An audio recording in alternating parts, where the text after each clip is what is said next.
اس poem کو تو سنا ہی ہوگا،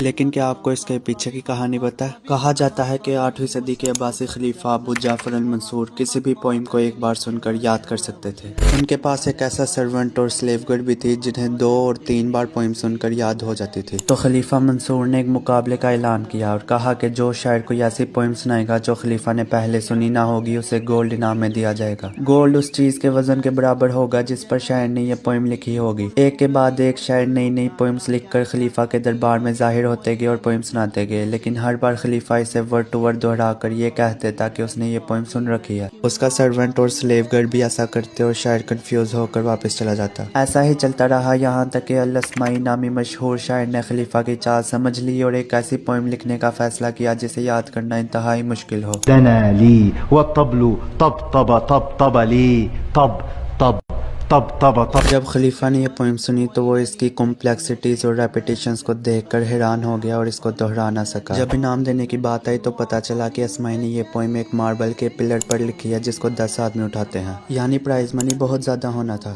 اسمائی نے کہا کہ اس کی جگہ تم میرے سے پہلے آنے والے تمام شاعروں کو ان کے پیسے واپس کر دو اور اپنی یہ گیم بند کرو۔ دراصل اس کہانی کی بہت سی ویریشنز ہیں اور موسٹ لائکلی اس کہانی کا حقیقت سے کوئی تعلق نہیں، لیکن جو بھی ہو اٹس ویری انٹرسٹنگ ٹو سی کہ 1300 سال گزرنے کے باوجود ہم آج بھی اس پوئم کو یاد کرنے میں مصروف ہیں۔